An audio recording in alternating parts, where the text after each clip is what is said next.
Bienvenido a Nasser Talks.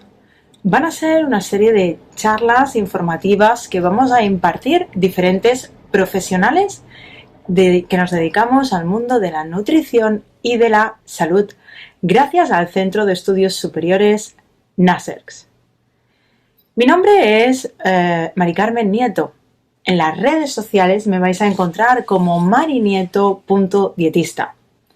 Soy dietista, además de haber estudiado naturopatía y diferentes terapias. Me dedico a consulta desde hace más de 15 años. Mi pasión por la alimentación viene de manos de mi abuelo, desde antes incluso que yo lo supiera. Toda mi experiencia personal y profesional en torno a la alimentación es lo que me ha dado soltura en este ámbito, en la dietética. Estoy especializada en el abordaje del sobrepeso, de la obesidad, así como de patologías autoinmunes y todo lo que son patologías digestivas. Gracias a Nasserx por permitirme dar estas charlas. Sin más dilación, te voy a explicar qué es lo que quiero que hoy te quede claro en esta charla.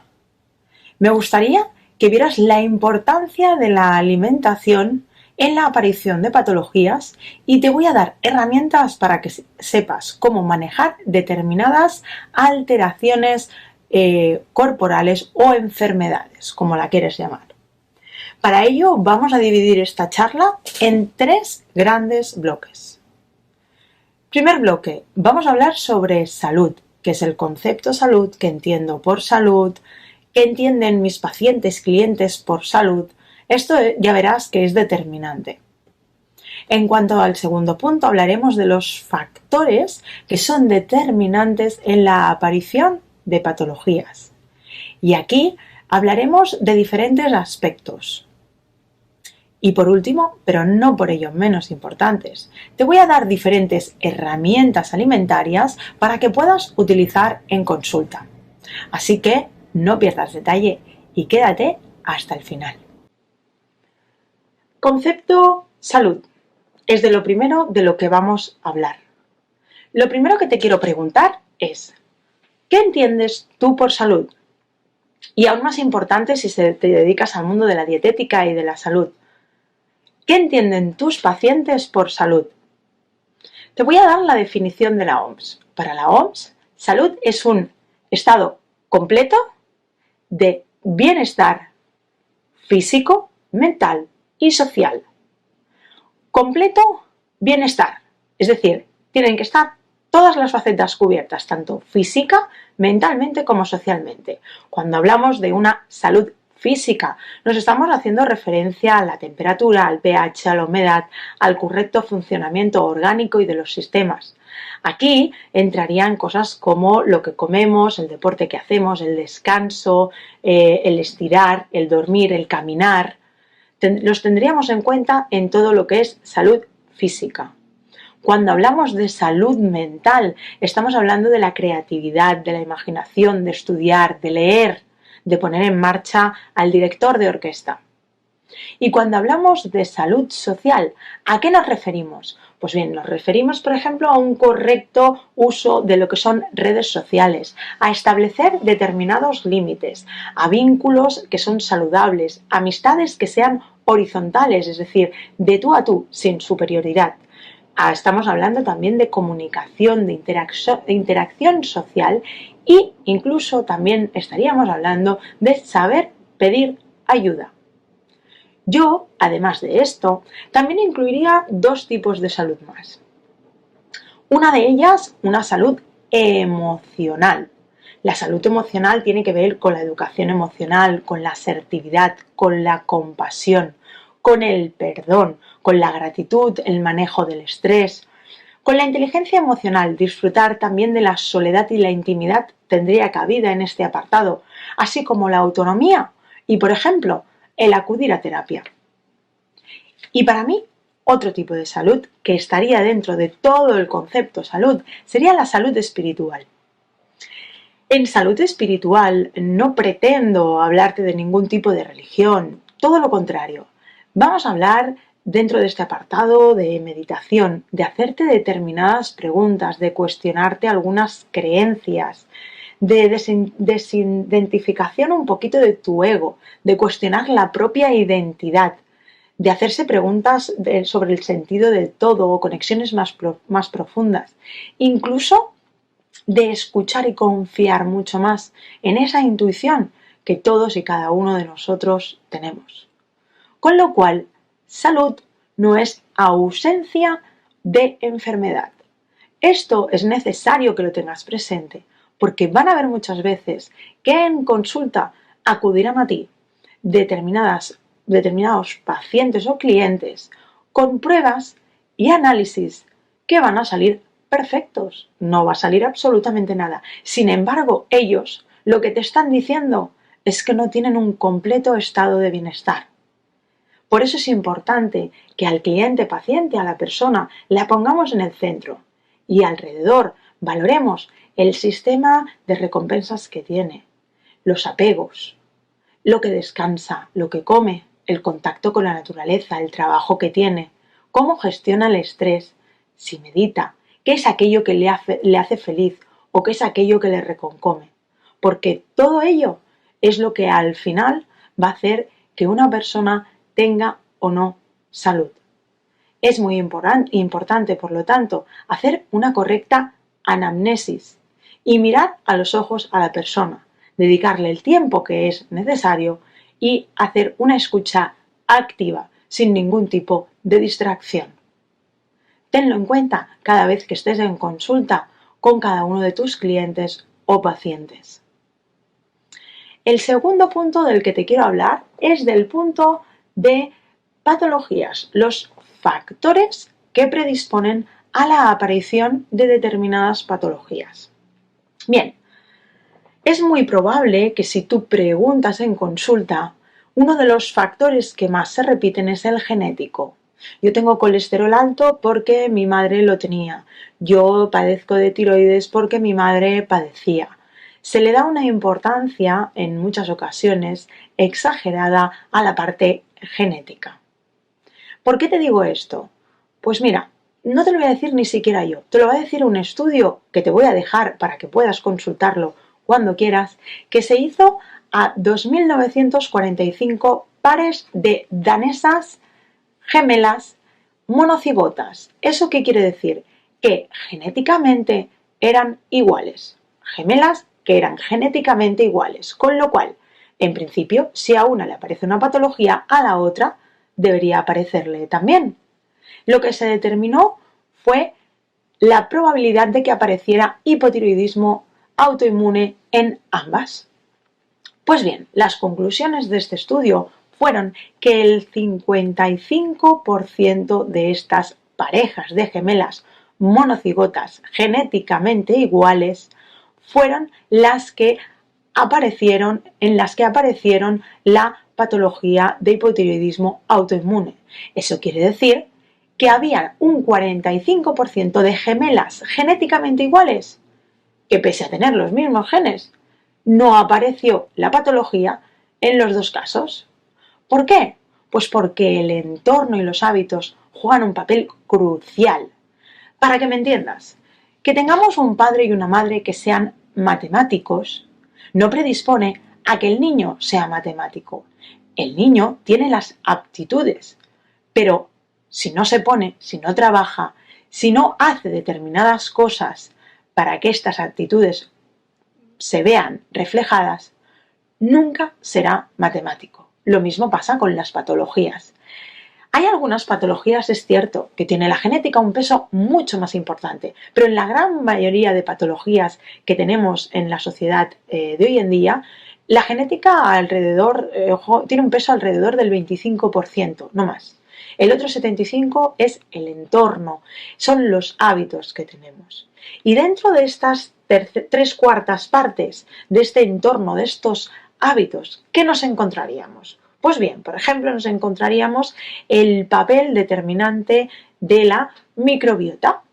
La microbiota juega un papel determinante según el tipo de microorganismos que confieran mi microbiota, voy a tener más predisposición o menos.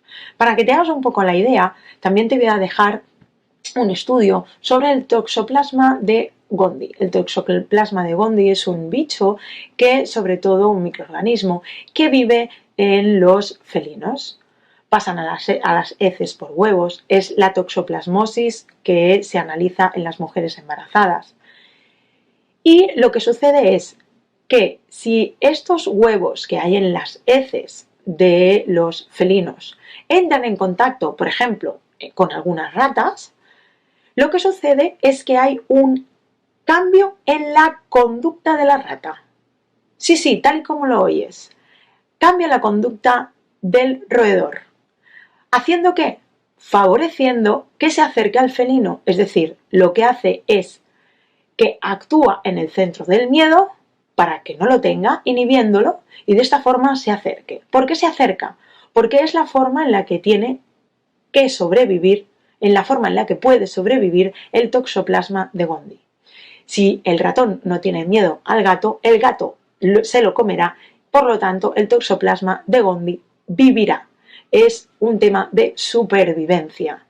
Y si un microorganismo, uno solo, un ejemplo que te he puesto, puede hacer que un ratón modifique su conducta, imagínate lo que nuestra microbiota puede hacer en la aparición de determinadas patologías. Si tengo una microbiota que está en disbiosis o sobrecrecida, es más probable que yo sufra de determinadas enfermedades. Igualmente te dejaré uno de los estudios para que puedas leerlo sobre el toxoplasma de Gondy, pero tienes mucho más en portales como PubMed. ¿Qué es lo que más nos va a influenciar en la aparición de patologías? Pues, por ejemplo, otra de las cosas que nos va a influenciar es la exposición a tóxicos. Y no solo estamos hablando de tóxicos ambientales, los cosméticos, los plásticos que utilizamos en formato tupper, los utensilios que utilizamos para la cocina. También lo que nos favorecen es que absorbamos determinados tóxicos. Si yo a esta absorción de tóxicos, a esta endotoxemia, le sumo que ya tengo alguna patología, lo que voy a favorecer aún más es que haya una cascada de enfermedades que vayan una detrás de la otra. Los medicamentos, con los efectos secundarios que tienen, también es un factor que nos predispone a la aparición de determinadas patologías. Es un sumatorio. Y por supuestísimo, hay dos aspectos que son cruciales. El deporte. Está demostradísimo a nivel de estudios que una persona sedentaria tiene mucha más predisposición a que aparezcan enfermedades que una persona activa. La dieta mediterránea, por ejemplo, la alimentación que todos sabemos que juega un papel indispensable para algunas patologías, por no decir para todas, en concreto la dieta mediterránea, como te decía, se ha demostrado que es una de las mejores dietas en cuanto a la prevención para la aparición de patologías. La dieta mediterránea consiste en un consumo elevado de verduras, hortalizas y frutas, así como un consumo alto de cereales integrales, tubérculos y legumbres, y un consumo moderado en cuanto a lo que son proteínas provenientes del pescado blanco, el pescado azul y el huevo. En menor cantidad se consumirían lo que son carnes y embutidos. La dieta mediterránea no contempla ni procesados ni ultraprocesados. El único que sí que contemplaría sería el aceite de oliva virgen extra, que ya te explicaré para qué nos puede resultar útil en algunas patologías. Como puedes ver, alimentación y ejercicio, tal y como te decía, son clave en aparición de enfermedades. Hasta tal punto que incluso sin tener un peso que sea normativo, una persona que tiene una vida activa, que hace ejercicio de fuerza, que se mantiene activa, que camina, que está en contacto con la naturaleza, una persona que cuida su alimentación, pese a no estar en un peso que sea normativo, está menos predispuesta a que le aparezcan enfermedades. Insisto, aunque su peso no sea el establecido, lo importante son los hábitos. Por último, de lo que te voy a hablar, pero no es que sea menos importante, porque para mí es la parte más interesante de toda esta charla, sería de cómo podemos utilizar diferentes abordajes dietéticos en algunas patologías. Y ahora vamos al tercer bloque, cómo abordar dietéticamente algunas patologías. Me gustaría hablarte de diferentes características que hay en común en lo que son patologías digestivas. Dentro del grupo de patologías digestivas tenemos colitis ulcerosas, tenemos hernias, tenemos úlceras, tenemos SIBOs, tenemos intolerancias, alergias, estreñimientos, diarreas, dispepsias. Hay un sinfín. Todas ellas tienen en común, bajo mi entendimiento, dos cosas. Por un lado, una reducción de la mucosa intestinal, de esta barrera que nos hace de protección, y por otro lado, la inflamación. ¿Qué podemos hacer dietéticamente para mejorar esta mucosa intestinal? Pues bien, una de las cosas que podemos recomendar a nuestros clientes pacientes es consumir caldo de huesos. El caldo de huesos, aparte de ponerse huesos, se pueden poner todas aquellas partes gelatinosas de los animales, como la careta, la oreja, etcétera, etcétera. También se pueden añadir verduras. Lo importante de este caldo es que se haga a fuego lento, en temperaturas que no sean muy altas, para que lo que son las propiedades de los huesos y de las partes gelatinosas pasen al agua. ¿En qué será rico este caldo? Este caldo será rico en glutamina y en gliacina, entre algunas otras vitaminas y minerales. Lo normal sería que se tomara de 2 a 3 veces a lo largo del día. Además, también podríamos recomendar, por ejemplo, tomar alimentos ricos en quercetina o incluso suplementos de quercetina. La quercetina la podemos encontrar a nivel natural en la manzana, por ejemplo, y en la cebolla. Si nuestro cliente o paciente acepta el consumo de estos alimentos, se lo podemos dar sin ningún tipo de problema.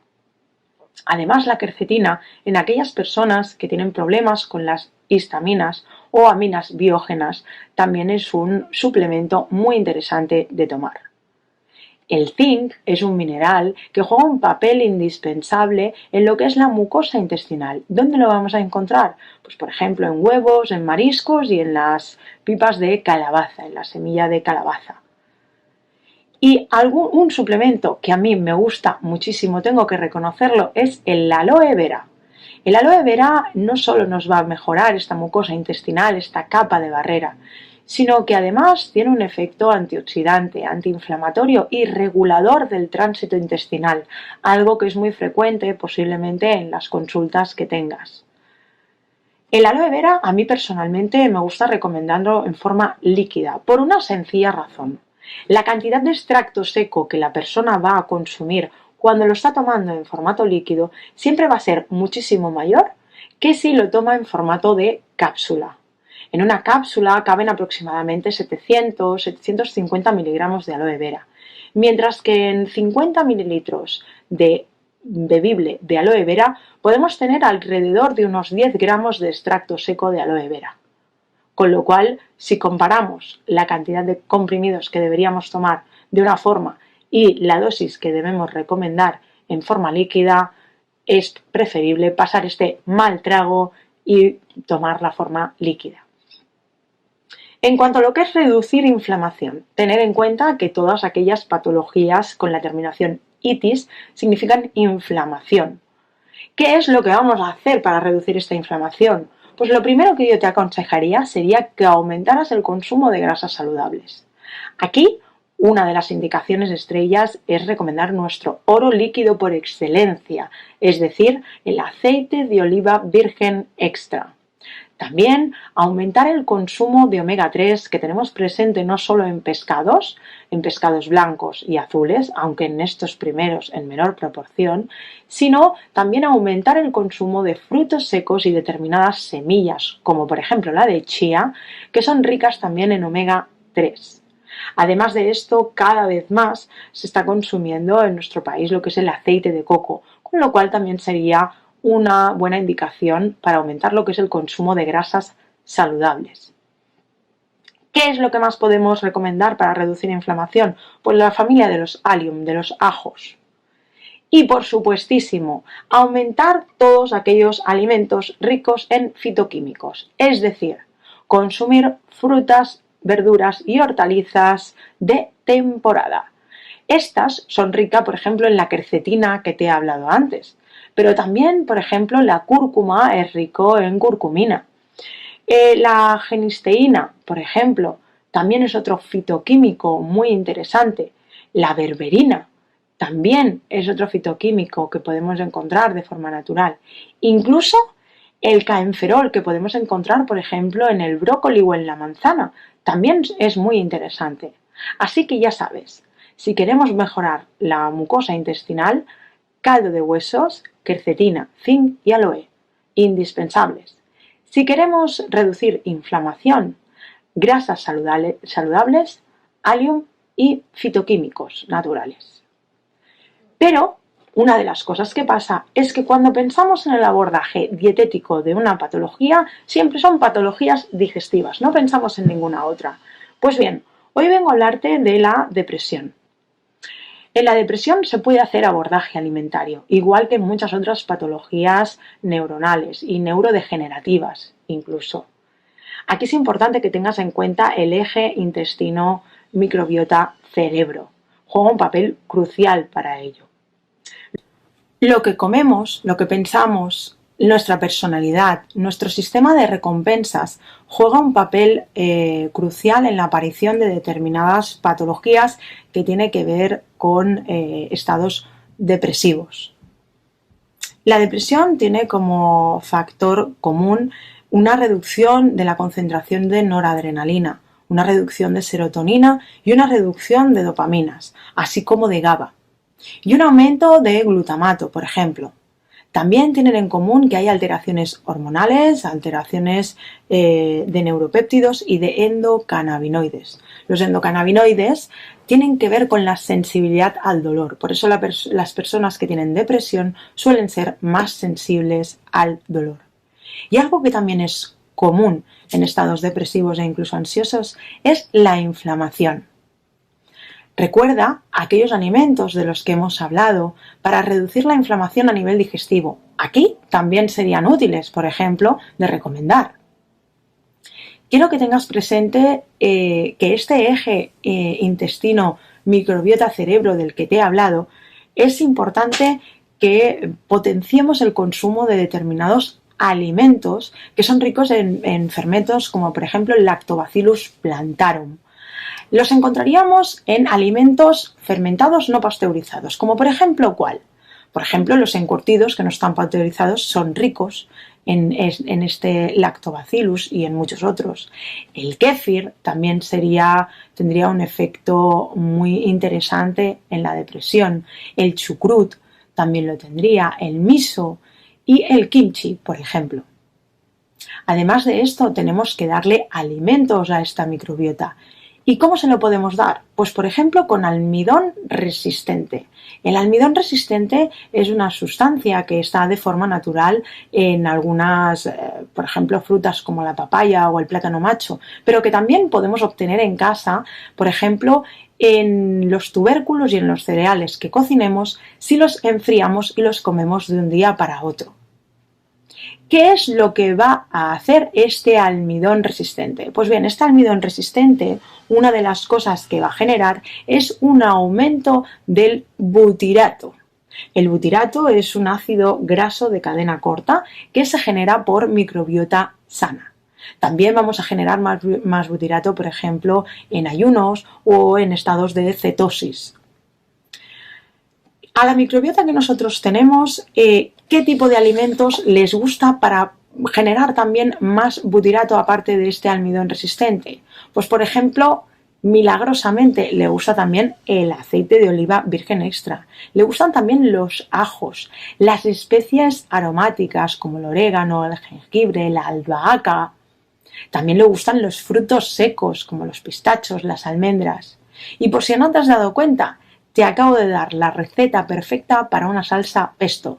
Así que cuando en consulta tengas una persona ansiosa o tengas una persona que tiene un estado depresivo, es interesante que le recomiendes, por ejemplo, salsas pesto, caseras, por supuesto. También las setas, el trigo sarraceno y el salvado de avena llevan almidón resistente. y van bien para el aumento de este ácido graso de cadena corta llamado butirato. Y el té verde juega también un papel indispensable. Así que, a modo resumen, punto 1. No te quedes solo con un concepto de salud minimalista en cuanto a lo que son las pruebas médicas que puedan traerte a consulta. Ahonda un poquito más allá, haz una buena anamnesis.